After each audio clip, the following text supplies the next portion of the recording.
All right, good afternoon. I guess it's afternoon now. We're gonna get started. Webinar today is how to really start your own business by developing a plan. My name is Bill Gelbach. I've been a member of SCORE in the Pasco Hernando chapter for about 7 years. I've held a number of positions in the chapter. I was the treasurer. I was the co-chair for 3 years. And I do a number of webinars and involved in a lot of the educational parts of the chapter as well. I have a varied background. I'm an engineer by training. I was in the software development industry for a number of years. And probably for the last dozen or so years, I worked full time. I was an IT and business consultant. And I had the opportunity to work in other countries, and I actually started 2 different consulting practices in the Middle East. After I stopped working, I guess I got bored and I thought I'd become was interested in doing taxes. I became an enrolled agent. I've been doing income taxes for 14 years. And it was through the tax that got me interested in SCORE, because I saw lots of small businesses and lots of issues that small business people had. And I thought SCORE was a way to help. A few housekeeping things. The audio is just listen only. You can enter questions in the Q&A and I'll try and get to them at the end. If I can, I may try and answer them as we're going, but it's hard for me to see them. And I will provide you a link to a recording of this webinar. Don't normally send out the slides, but I'm more than happy to give you a link to the webinar. There are also numbers of other webinars that SCORE provides, and I'll talk some about those as we go. So let's talk a minute about SCORE. SCORE is a national organization. We started in 1964, so we've been helping small businesses for 60 years. There's been more than 11 million people that we've helped in that amount of time, and that's a pretty significant number. We are a resource partner, Small Business Administration. We're not really directly part of them. They give us a grant that helps provide some of the funding for our operations. But we do have good relations with them and work closely with the SBA. Our mission, as it says here, is to foster vibrant small business communities through mentoring and education. This is an example of that education.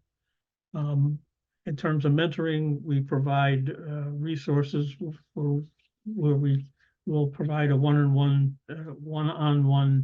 mentor to work with you to help with any kind of business issues that you have.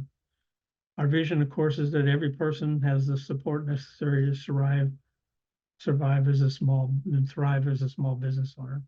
And our core values are clearly that our success is part of yours. As I mentioned, we provide business services, free business services, mentoring. If you are interested in help and wanting to have a mentor to help you with anything in relating to your business planning, your business operations, business financing, we can assign a mentor who will work with you one-on-one and for as long as you want. They'll be able to offer you help. We also offer low cost and no cost business training. These webinars are an example of the free training that we provide. We do occasionally, at least once a year, sometimes more, offer in our chapter like half-day sessions. We often charge a small amount for those because it helps ensure attendance. We also have a lot of information that's available online through our website and through SCORE national website. Many templates, research, presentations, recorded webinars, a lot of good information. that you can tap into. I mean, there's literally over 1,000 um, different things that you can look at in SCORE National's website.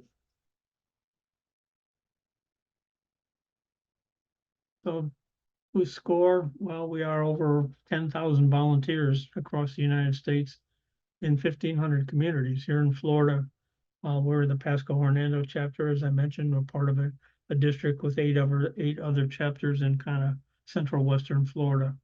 There's two other districts in the state as well. So we've got, I think, 480 people in total in the district. Our chapter is one of the smaller ones. We've got about 40 members. We tend to serve about, we've been serving about 60 or 70 clients a month with our mentoring services. And the last 3 years, we've been chapter of the year for our district. So even though we're small, we're a fairly accomplished group. Just in terms of SCORE overall, SCORE has a pretty big impact. Last year, we created over 45,000 new jobs, 45,000 new businesses rather. And as part of that, that created almost 120,000 jobs, and 75,000 of those jobs were not from the business owners. So those 45,000 new businesses created 75,000 non-owner jobs. And we also mentored almost 600,000 people. So I think SCORE as a whole organization, and I think our local organization provides a good service for the community. So we're going to talk a little bit about today. We're going to talk about, so you really want to start a business. You can kind of judge from the title about having a plan that we believe that planning is a critical part of starting a business. But here's some things that you really want to start a business, some things to think about. Can you clearly define your business idea? Can you really say what it is that you want to do, what product or service you want to provide that people are going to be willing to buy? It's one thing to have an idea. It's another to have an idea that somebody's willing to pay for. Do you understand the market? If you have something you want to sell, where and who are you going to sell it to? Do you have any clients? Do you know what your clients may be, or do you have any prospective clients, prospects that you might be able to turn into clients? So do you understand kind of where you want to go with that business? What problem are you trying to solve? What kinds of people are going to want to buy that? You also need to examine your motives, and starting a business is tough. Or you maybe just have a hobby and you'd like to make a little income to help pay for your hobby. Maybe you want to just to have a side job to make some extra money. Or maybe you really want to create a business that's going to become your major source of income in your life.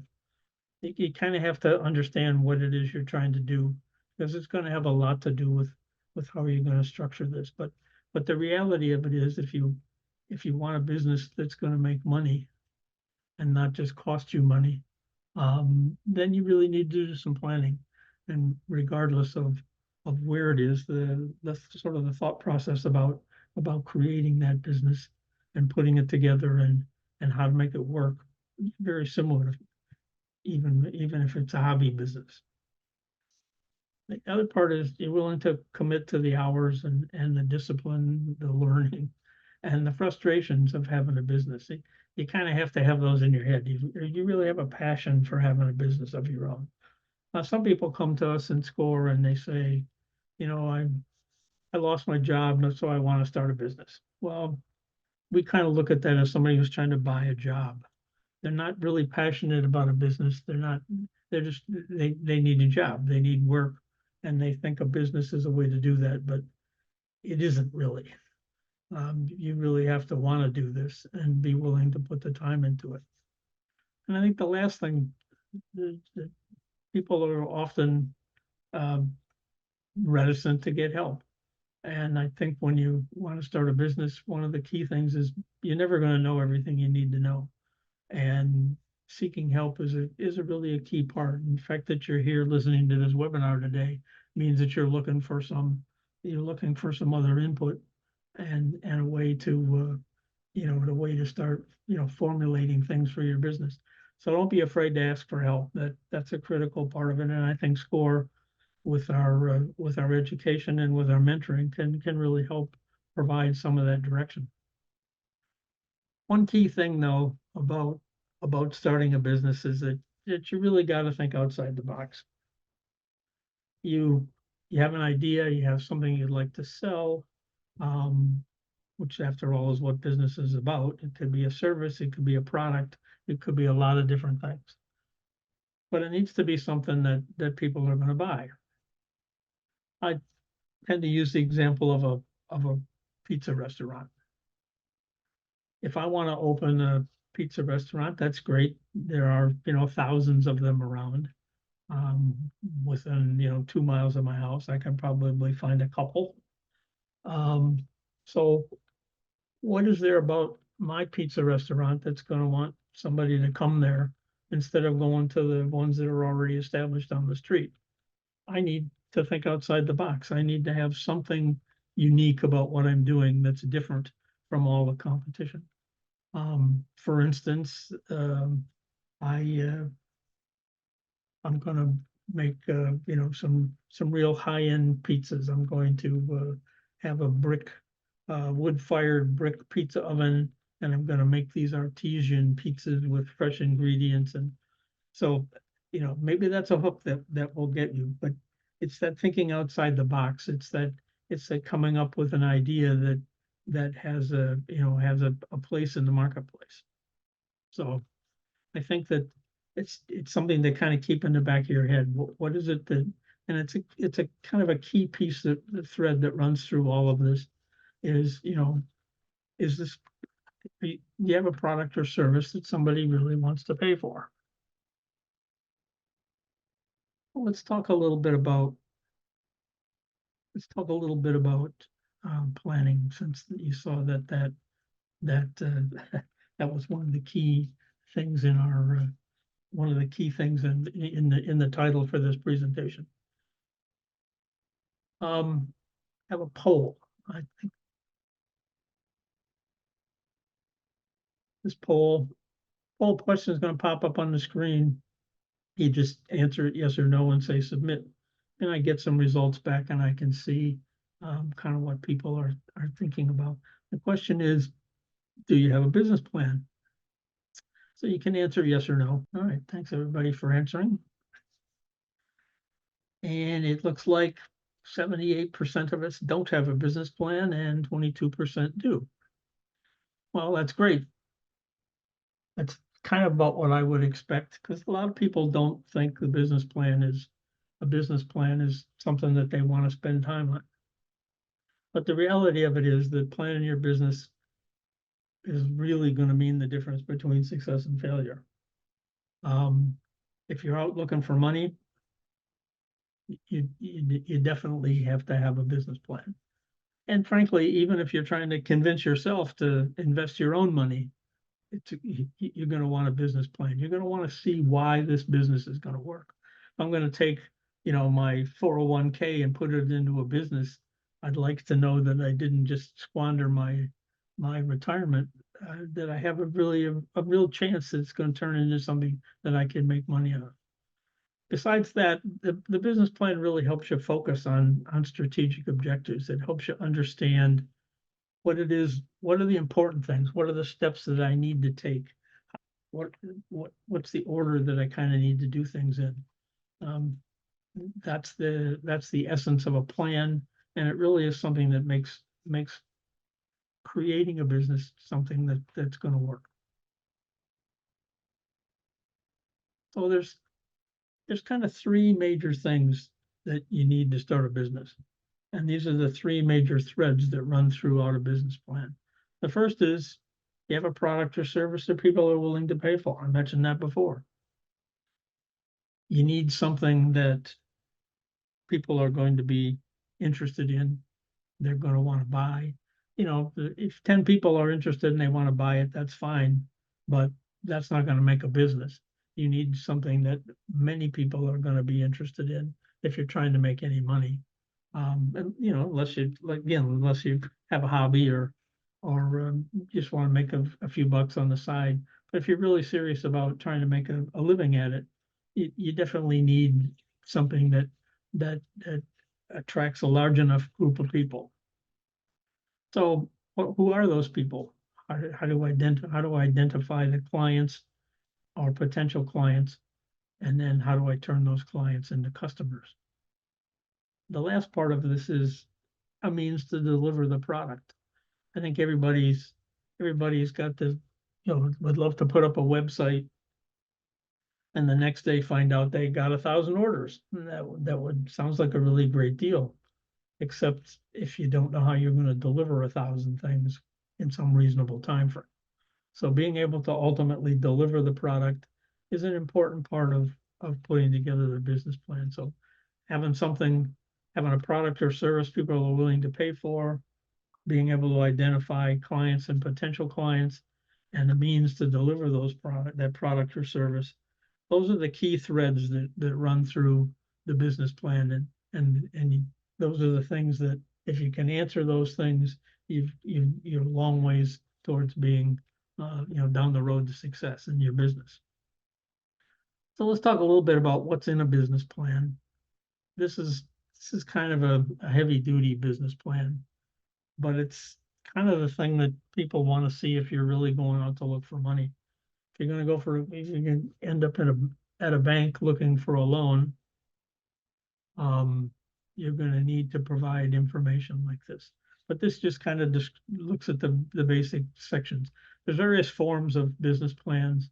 I'll show you a different perspective on that, how to present a business plan in a minute. But here's the kinds of elements that are in the plan. First, an executive summary. You need something at the front. Generally, you're going to write this at the end of the process. After you've written the plan, you're going to summarize it. And this is the thing that's going to catch somebody's attention. You know, if you're going to a bank and asking for finance, that finance guy's got 40 other business plans laying on his desk. What is there when he starts to read yours that's going to catch his eye? And that's what this executive summary is about. You need a thorough description of the business. What is that product or service, and what need does it serve, and why should people want to buy it? How is your business going to come together? How is it going to grow and be profitable? You need to be able to articulate that. Market and competition. This is probably going to be the largest section. What is the marketplace that you're selling into? You can say, well, I'm going to sell to everybody. Well, the bottom line is there is no everybody. Not everybody is going to buy the product and service that you've got. So who are the people that are going to buy it? Where are those people? How do I reach those people and let them know that I have this product or service that they may need? That's what that whole marketing part is about. Competition, there's always competition, unless you've got something that is, you know, truly unique and nobody has anything like that. You're going to have other people that are doing the same thing. The idea in the pizza restaurant, you know, what's your competition doing? Where are they? Where is your pizza? How does your pizza stack up with theirs? How's your pricing? How's your delivery? What are all the things that they're doing that you need to understand? So understanding the market and understanding the competition in the market, that's a critical part of a business plan. And then being able to describe the product and service. What is it that you're going to be doing? You know, who are you serving? How big is the population that you're trying to serve? As I mentioned, if you got something that 10 people want to buy, that's not going to make a business. Some other aspects of the plan, marketing, how are you going to get into that marketplace? You decided there is a market, there's so many people want to buy. I can identify those people, but how do I let them know about my product? And that's what the whole marketing thing is about. Marketing is different than sales. It's how you get your product or service known to people, so they want to come to you. You're going to advertise, if you've got some kind of a hard product, maybe you go to trade shows. Almost always going to have a website. Today in business, if you pretty much have to have a website. You're going to use social media, lots of different ways to get product out and knowledge about your product out, but you need to think through how that's going to happen. If you end up with a business, say like the pizza restaurant, where you're going to have people, you aren't going to do the whole thing yourself. You're probably going to have some employees. Then you need to understand how that's going to work. And you need to talk a little in terms of the business plan, the kinds of people you're going to need, how they're going to be managed. Now, besides the market competition part, the financial part's the other critical piece of the business plan.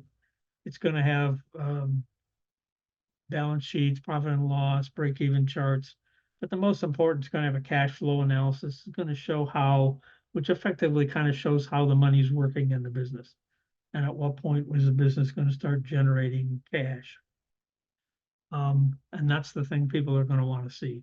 They're going to want to understand that. We'll spend some time at the end, towards the end of it, talking about a cash flow analysis, sort of what that means and what it looks like.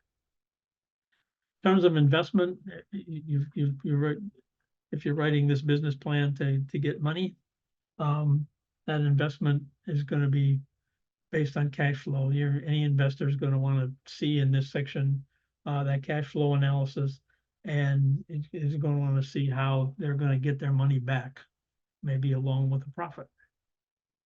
The last part of the business plan probably is appendices. You can put in any background information, research charts, testimonials, anything that can help support your business case. So that's kind of the basic elements of a business plan.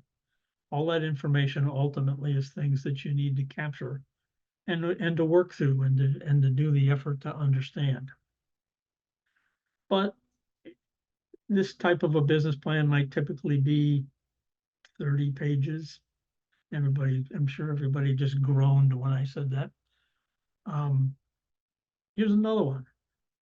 This is called a business model canvas. And people like this because, it's only one page. Well, but the thing is that all of these sections of this business model canvas represent basically the sections that are in that other business plan. And you need to do the same amount of work to be able to succinctly fill in these boxes with the information. You're going to have to do the same kind of research, the same kind of market analysis. That you're going to have to understand, that all of the elements of your business in order to reasonably fill out this. This is just a way to present the information.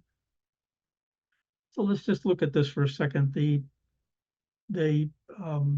center of this is the value proposition. That's, why my product and service has value to people. As I said, the key thread through these business plans is I have a product or service that people are willing to buy. So what's the value proposition? What value is that product or service bringing that people are going to want to pay for? That's at the center of this plan. Everything else on the right is about the customer. Who are those customers? What segments of the market am I looking at? Again, I said the whole world isn't your market. Everybody isn't your market. So who are those people? Well, who are the people that are going to go to my pizza restaurant? Well, there may be people that live within a certain distance of the pizza restaurant. Maybe people with a certain economic background. And maybe people with certain ethnic backgrounds. I mean, all of those things could be used to segment the marketplace and to focus on the group that's most likely to be interested in your product.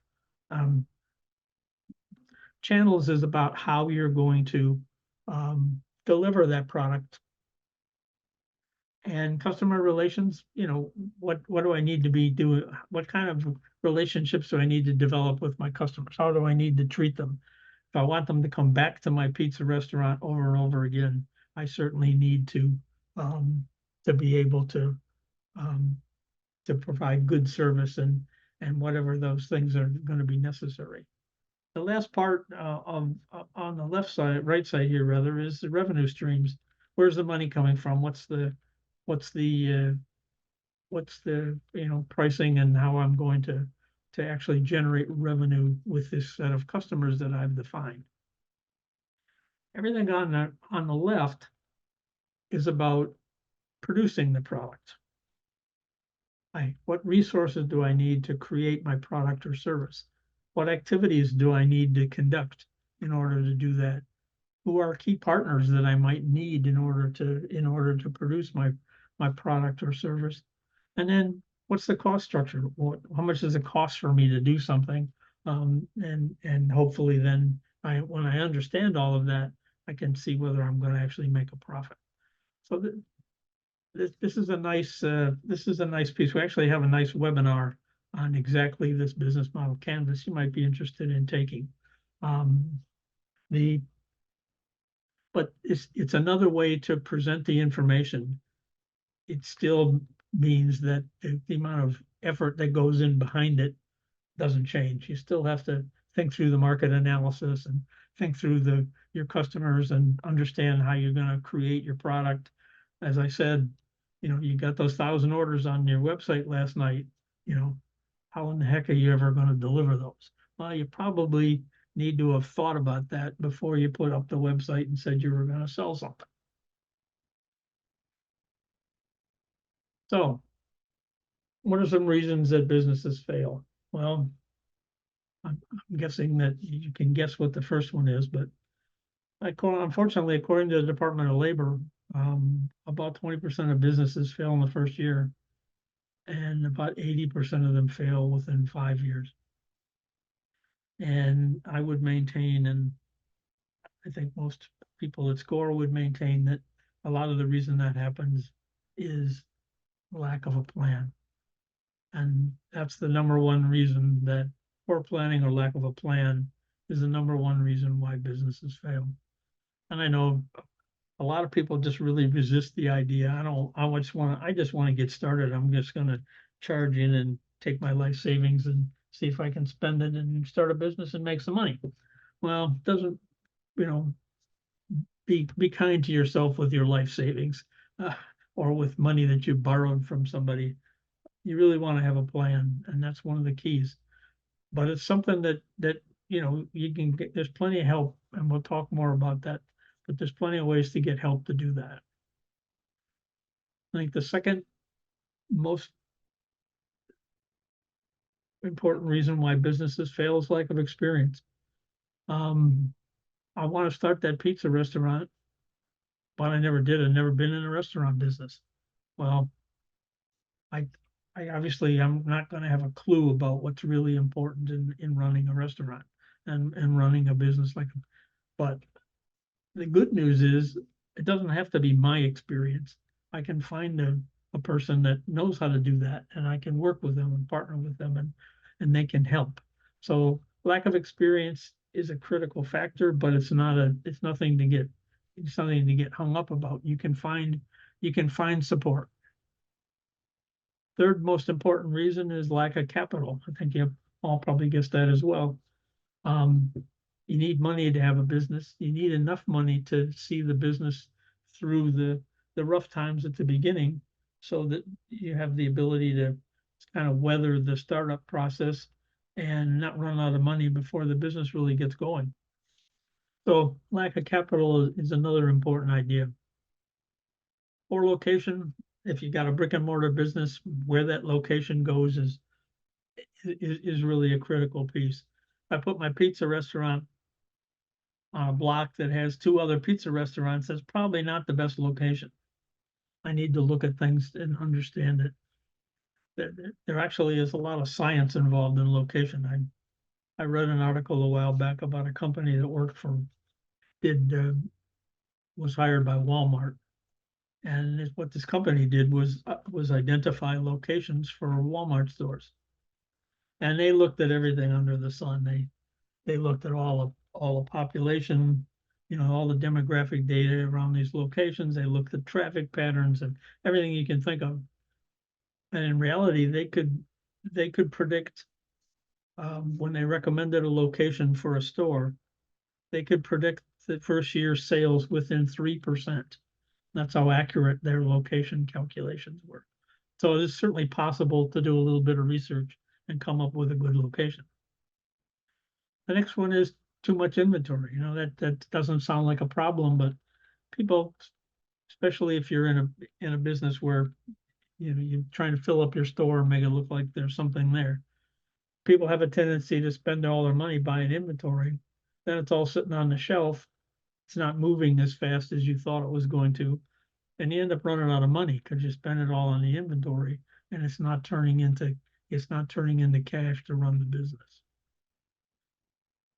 Or credit, that's a kind of a key piece, especially if you can't get a line of credit. Businesses often need lines of credit just to be operational.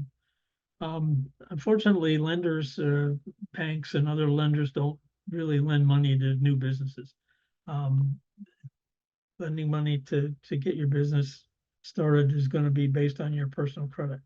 In fact, the business has to be really well established before banks are actually loaning to the business rather than loaning to the owner of the business and basing their loan on the owner's credit and resources. All the attitudes, we talked a little bit about that. You kind of got to want to be in the business. You need to want to put up with the work and issues that can come up. Heavy expenses, if I chose to rent a $10,000 store for my pizza restaurant, the fancy one, rather than the basic $3,000 a month store, I've saddled myself with a lot of expense every month that maybe I don't need, at least not initially. Inadequate sales is an obvious reason businesses can fail, but a lot of that gets at your marketing. And finally, just competitive weakness. If my pizza isn't any better or isn't a lot better than the guy down the street, why are people going to come to me? So again, all of these things have answers and they can all be addressed in your plan. And the plan is a way to make sure that you've kind of thought through the process of minimizing these possible reasons for failure. So let's talk a little bit about marketing. That's, as I mentioned, that's one of the largest parts of your business plan. Here's some kind of things that you need to offer. Again, what are the products and services you're going to offer? What's your marketplace? What's your market or business environment? Does the market want or value your service? Are there sections of your market that are underserved and your product will serve or fill? Is there a place that your product reaches a niche that your product happens to fill very well and nobody else is there? That's a great place to be. Is there enough money to be made with that product or service? Again, I had a client that wanted to start a tea shop, basically a tea restaurant. What they were going to serve was tea, maybe a cookie here and there, but basically it was tea. And we started looking at it and looking at the possible expenses of actually having a restaurant, having a building and setting it up, and how many cups of tea would I really actually have to sell in order to make that work? And the bottom line is it just didn't. Just strictly a tea restaurant. I couldn't sell enough tea at a high enough price to be able to pay for a building, let alone. So they needed to be a little different twist to that. So you need to understand if there's really enough money in the market and in your idea to make it work. And how much profit will I need to make the business finally start to pay off? So when am I going to get past the paying off my investors and maybe putting money back in my retirement plan and actually have that business start to be profitable? So understanding the market environment, who's going to sell the product, who are you going to sell the product to? Can I sell it for enough money? Those are key questions. Do you maybe have any distinct marketing advantages If you've already been doing some of this, is your product or service already known? You got some customer loyalty already. The trade organizations, those are good things to have if you have them. Some other things, what's the kind of current competition? Does it leave room for you? Is there a place where I could find a location for my pizza restaurant that I don't have? Everybody, I don't have three on the same block. So that's gets at the geographic location, a positive or a negative. I need to find one where I'm not right on top of my competition. What's your competition's weakness? You know, maybe the closest pizza restaurant just has a really lousy crust. They always burn it. So maybe that's something I can do a better job at. You know, my competitors' failures, you know, really help me in doing business in that area. And is your competition ignoring the local market? Are they trying to sell in someplace other than locally? So understanding competition, you say, well, I don't have any competition. My product is unique, and that may be, but generally it's not. And even if you have something that's unique, fairly quickly there's going to be competition there, working with you. They're going to be there trying to get some of that business that you maybe have already identified.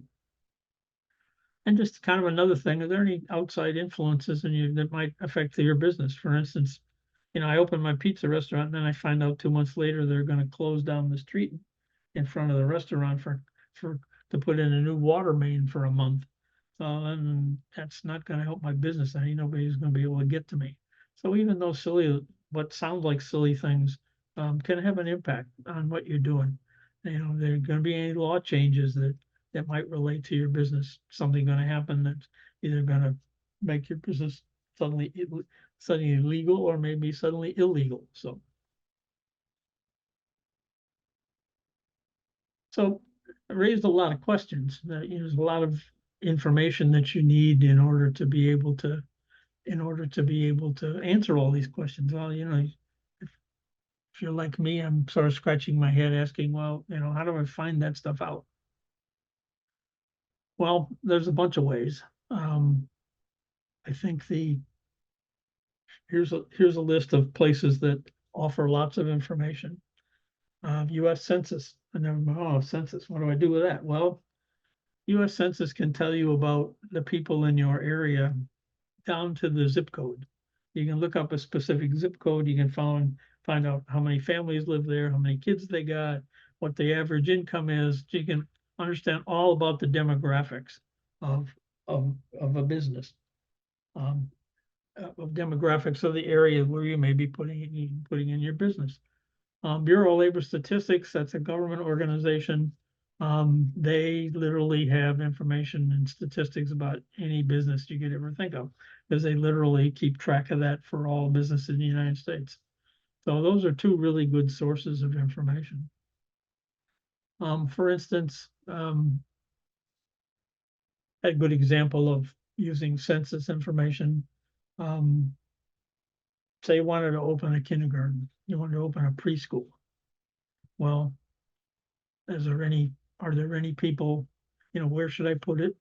Are there any people in that area that have kids that might need to be preschool? Well, you can go to the census data and find out how many families, how many kids of preschool age there are in a given demographic area, and decide if that's enough to create a business.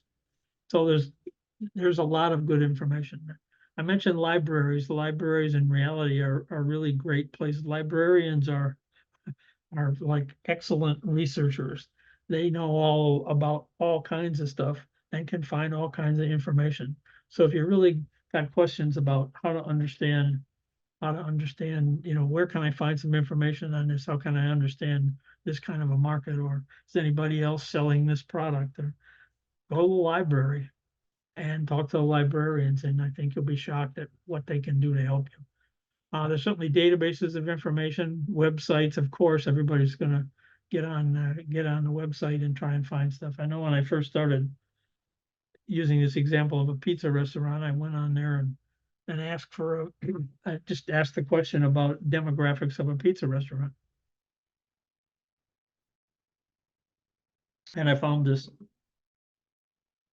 30-page article that told me everything I'd ever want to know about the kinds of people and what goes on in setting up a pizza restaurant. So there's tons of information. Small Business Administration, local chambers of commerce, local trade associations. Those are all great sources of information to help you understand marketing. Help you understand the marketplace and answer some of those marketing questions. Competition, that's something you have to kind of root out on your own. You got to look and see for other similar things. Other places to look, county websites, again, libraries. There's a website called Open My Florida Business, got a lot of interesting business resources. And sunbiz.org is the Florida Department of Revenue. That's really where you go to set up a business if you need to. You don't always need to register a business with the state of Florida, depends on what it is. But that's another possible resource. Finally, some things about testing your idea. How do I know that, again, my product or service is something that people are going to want to buy? Well, one way is to give out samples. I think one example that I really like is this fellow that started brewing Samuel Adams Boston Lager. I think he was a finance guy or a lawyer, and he got interested in brewing. Is apparently in his family background there had been some brewers, and he had a recipe from 1870s that his grandfather used, and he started brewing that in his garage. But what he did was he'd take a 6-pack of bottles, and he'd bottle the stuff up, and he'd take it around to bars and sit around and drink with the bartender and show off his beer, and it allowed him to refine the beer, and finally it got to the point where people liked it, and the bartenders started ordering it. So he actually found his market and tested his idea by giving out samples. And now, of course, I think it's the 8th largest brewery in the U.S. and does over $1 billion a year business. So maybe giving out samples is a good idea. Focus groups is another way. Focus group, you just get 8-10 people together and show them your product or service and describe it and get their feedback. See what I like that, or I don't like that, or why don't I like that? And one can help you refine it and your idea, and two, it can help you understand, whether you've really got something that people are going to want to buy.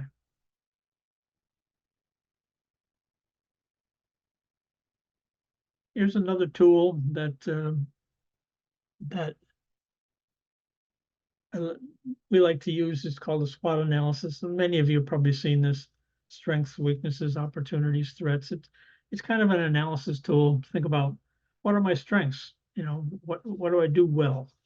What are my weaknesses? What don't I do well? What does my what does my competition do better than me? Opportunities. There's any of my strengths provide me with opportunities that others may not have, or maybe I have opportunities to overcome the weaknesses of some of my competitors. And threats, are there any things that are really seriously threatening your business? And this is something that can use initially. It's something you can use as you're going on as a tool to just kind of evaluate things. So I want to get into now talking a little bit about probably the most important part of things, money. I got one more poll. This is a poll about, do you need money for your business? Yeah, well, pretty much 100% of everybody is saying yes, they need money for their business. And that's to be expected. I don't have any magic bullets, but we'll talk a little bit about money and where maybe some of it comes from, and I'll talk to you about a cash flow that can give you an idea of what you really might need in your business to have your business get started and start to work. Um, pretty much at some point, everybody needs to borrow money, even if your business is up and running. There's a good chance you may need to borrow money. Certainly, a lot of people need money to get started. Um, Often though, if there's gaps in your cash flow, you, you may need to borrow money. Say you're owed some money and it doesn't come in, and then at the end of the week you can't make payroll. Well, now you need to borrow some money to cover that cash flow gap. That's not an uncommon thing in business. You may need money to grow. You need some extra money to grow your business. So there's at some point, you know, many businesses need money. But in order to do that, you need a financial plan. For a startup, you definitely need that cash flow, and you need to be able to show how that business is going to flow. But that's not something you can abandon. Managing your cash and managing your cash flow is an ongoing process. You want to be able to see that there's a chance I might not be able to meet my payroll at the end of the month, and I'm going to need to have that have a line of credit in order to cover that. So ongoing planning of have financial planning is an important part of not only starting the business but running the business and understanding how it's working.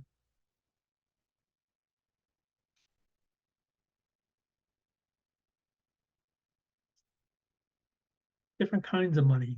Um, Startup people, you don't, if you're going to start, you're going to borrow money to start a business, you don't want short-term money. You don't want to have a 6-month loan that a balloon payment is done in 6 months, because your business won't even be started in 6 months. So the type of money that you borrow is important as the fact that you need the money. So you really want to look at longer term financing, or even, with a bank or with yourself. You want to have expectations over a longer term that this money is going to be paid back. Other source of money is working capital. Normally, working capital is generated by the business. It's what comes out of the business that allows it to grow over time. Sometimes that working capital falls short, and you need to borrow in order to cover that. Money is often needed to buy equipment. It's a little bit easier to deal with, because often the equipment life can be fairly long. You can borrow up to, maybe you can finance it maybe up to 70% of the life of the equipment. So if you had my pizza oven had a 10-year life, I maybe finance it for 7 years and maybe up to 90% of its value. It's kind of like buying a car. The car is the security for the loan, is because the finance company knows they can repossess the car. Um, Often there are requirements for short-term money, inventory, seasonal stuff. You need to stock up for Christmas because you expect to sell a lot of things. You're going to take out a short-term loan, maybe 3 or 4 months, and pay, so you can buy stuff and pay it back after the first of the year. Once you've made your money at Christmas. Certainly, just maintaining general liquidity and understanding the cash flow and the way your business is operating is kind of critical for sustained growth.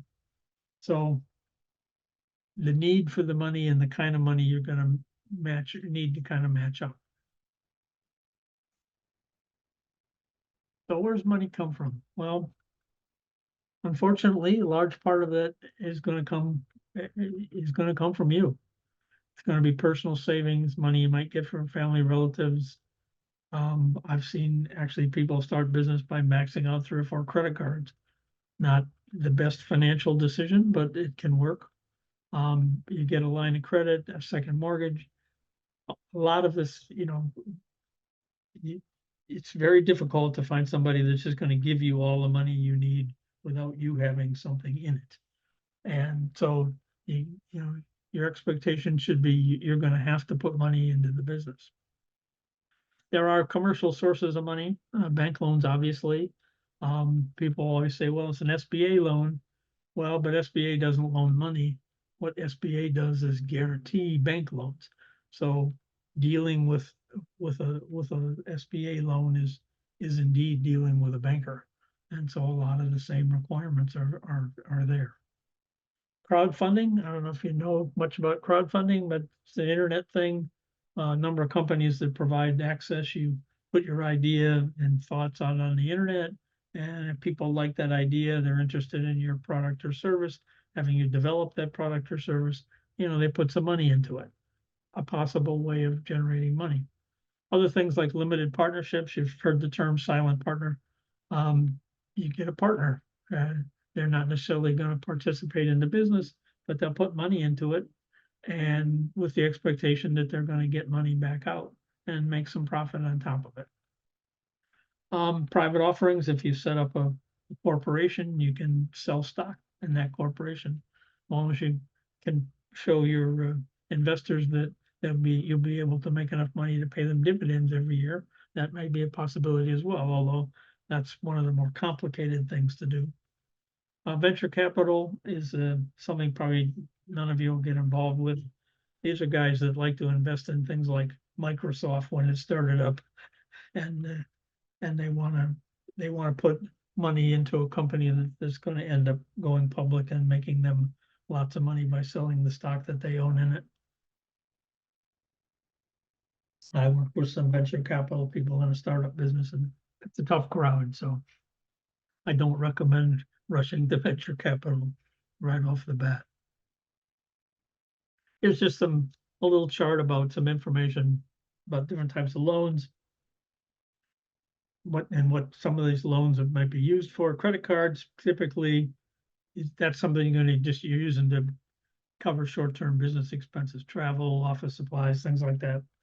I love this term evergreen. Credit card companies don't have a time when they want you to pay it back. They would just assume you had that balance on their card forever, paying them interest. Lines of credit are often 12 months, or some can be evergreen. They can cover short-term cash flow needs, maybe carry accounts receivable, or help with unexpected events. So a line of credit's a good thing to have once your business is operating. Short-term loans, as I said, can be good for inventory situations. You can certainly borrow money for longer periods of time to buy equipment. And if you get to a point where you actually want to buy a building, you can certainly get mortgage money for 10 years or longer to purchase commercial real estate. This is just a quick chart that we use to talk to when we start talking to them about money. You notice that it says about 30 to 40%, so 20 to 30% rather. When you're looking for investors, I mean, especially when you're looking for a bank to loan you money, they're going to expect that you have 20 or 30% of that money of your own. You have to have some skin in the game. Nobody's just going to turn around and loan you everything that you need without having something. They're going to want to potentially look at collateral. Do you own any real estate, stocks, bonds? They might want to, if you own a house, they might want to get, a lien on that house. Credit scores, as I mentioned, people that are loaning money are loaning based on your personal credit. It's just the way it is for a number of years in getting into business. So 650, probably 650 to 700 is kind of like where your score needs to be if you're going to get somebody that's, really want to talk to you seriously about loaning you money, at least, an outside lender. And of course, lenders are going to want a cash flow projection. They're going to want to see, how does this work? So let's talk about cash flow. Cash flow is a fairly straightforward process. We're running a little late, so hopefully you guys can hang on for a few minutes while I go through these cash flow examples. Cash flow just talks about how the business operates. Looks at how much money you have in the bank every month. So here's a simple example. I start month one, beginning of the month, I got $2,500 in my bank. I sell $1,000 worth of product, so I took in 1,000. Now I've got $3,500 in my bank account. But I have expenses I have to pay out. I have rent, payroll, other expenses. So I end up paying out $2,000. So I had I started off with 2,500, I added 1,000, so I had 3,500 now in my bank. But I had to spend 2,000 of that, so I have an ending balance of 1,500. So that my balance went down by $1,000. That's my cash flow is negative. I have a negative cash flow of $1,000. My cash is going down. That's a cash flow analysis. Every month, how's your cash going? Is it going up or is it going down? Now, this one you're all going to look at and say, wow, this is a serious eye chart. But let me just show you a couple things. It actually is exactly the same calculation we just looked at.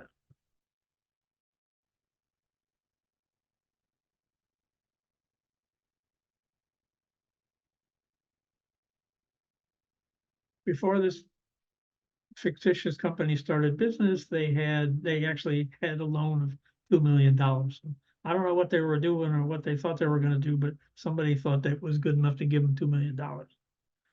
So they started off, they had a bunch of expenses. It's a list of all the possible expenses. One of the key things in the cash flow is thinking about all the ways you're going to have to spend money. You're going to have to buy supplies, maintenance, advertising. An important part is to have money in there for that. Then to have payroll expenses and wages. So the first person whose wage ought to be in here is yours. If you're expecting this to help pay for your living, to provide a living for you, you need to have your wage in there as well. Legal fees, rent, phone, cable, internet, insurance, taxes, all of those expenses need to be in here. So whatever you can think of and put a number to, that's what needs to be in here. So in this case, the guy had 146,000 of expenses, bought a whole bunch of equipment, over $600,000, bought computers, and actually did a bunch of construction on this facility. So he ended up spending $1,026,000. So he spent almost half of his money up front. So that $1,026,000, that's his first month in business. His first month in business, that's what he had in the bank. Or $1,019,000 was what was left after he spent the $1,026,000. Sorry. He expects that it's going to sell $50,000 in his first month. That would give him $1,069,000. So he's got lots of expenses, payroll, all of his operating expenses, rent, and he ends up with $75,000 of expenses. He's got this $2 million loan that he has to pay off, so he's got almost a $26,000 payment on that loan. So he ends up spending $101,000 that first month in expenses. That's what he's paying out. So now his cash balance went from $1,019,000 to $1,967,000. So he had a negative cash flow. And this just sort of goes on month after month. In this case, he's projecting that his sales are going to increase. But if you look at his cash balance, it's going down, it's going down, it's going down. It just keeps going down until finally out here in this month, it actually went up. So he actually got to a positive cash flow, and it keeps going up from there. This is the kind of point that you want to understand. You want to know, when does your business going to start generating cash? There's two reasons really in this example why it did. One, his marketing costs started off at $10,000, and after a while, he reduced his marketing costs. He said, well, my business is going, I'm starting to see sales. I don't need to be spending $10,000 a month. I can actually get down to spending $2,500 a month. And also his projected sales kept ramping up. And so between his increase in sales and his decrease in expenses, he actually got to a point where his cash flow got positive. So this is a great tool. You can put in what you think you're going to do. And here's what I think I'm going to be able to do in terms of sales. Here's the expenses that I think I may have to have. And it shows you how the business is going to react. You can kind of turn this tool around. You can say, well, here's my expenses. What do my sales need to be in order to get to a point of positive cash flow? So this is a really good what if tool, and it's just a spreadsheet. We have some examples of the spreadsheet on our website if you want to go take a look at those. I know that's a quick splash of cash flow. There are definitely some other presentations that we have that can help you understand that.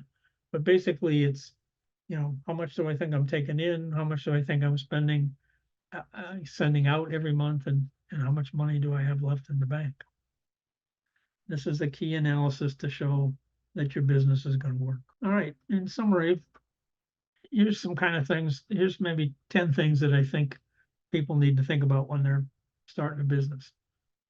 First step, write a business plan. You probably got that idea from the presentation that that's what we think is important. The second step is to get the business assistance and training that you need. Get by that lack of experience possibility. Get help creating that business plan and securing that financing. The third step is to finance your business. Make sure you got loans or money, or you've got your own money, but based on now you got a plan, you understand the finances of your business. How do I get the money that I need to make that business operate? I don't want to get halfway through that cash flow analysis and my bank account is empty. I need to understand how that's going to work. These are the three key elements to making your business start. The rest of this I consider sort of mechanical. So now I want to think maybe I'll need to determine the legal structure of my business. Is it an LLC, a corporation, partnership, nonprofit? What is it going to be? Now is the time. This is not the first thing. A lot of people rush out and get an LLC. Oh, I'm in business. That doesn't have anything to do with being in business. It's a legal thing. And the type of legal entity and the structure of your business is really a great question for your lawyer and your accountant, who will end up being your two best friends in your business. Next step may be, if you're going to have employers, you need to register your business with the IRS and get an EIN number. And then you might need to register your business with the state of Florida, depending on what it is that you've decided you want to do.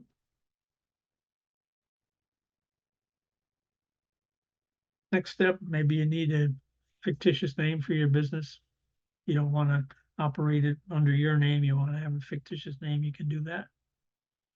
And then whatever business formation activities, if you got a partnership or a corporation, you definitely want to create some documents that define how those things are going to work.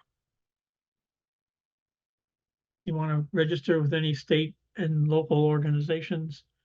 If you need to worry about workers' comp or unemployment, if you had employees, you need to do all that kind of stuff. And maybe some state or local business licenses, certain types of businesses, plumbers, electricians, beauticians, and a number of others have to have state licenses. Many localities, I know in Pasco County, there's half a dozen cities that also have their own business licenses. So if you're working in Newport Richey, for instance, where I live, you need to get a Newport Richey business license. Last step, another step, obtain workers' comp if you need it. If you got employees, you may need workers' comp insurance. And if you got employees, you definitely need to understand your responsibility as an employer. You're going to want to, there's another example where you're going to want to have a lawyer to really help you craft what you need to do to have employees to protect them and to protect yourself. So I'm just going to wrap up. That's our website, score.org/Pasco Hernando. And that's also my email if anybody has any questions. I will send out a link to the recording to this webinar. I'm just going to check if we got any questions.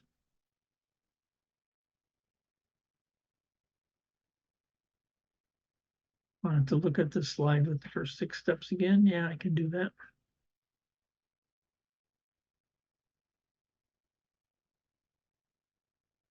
So first 3 are the most important. Writing that business plan,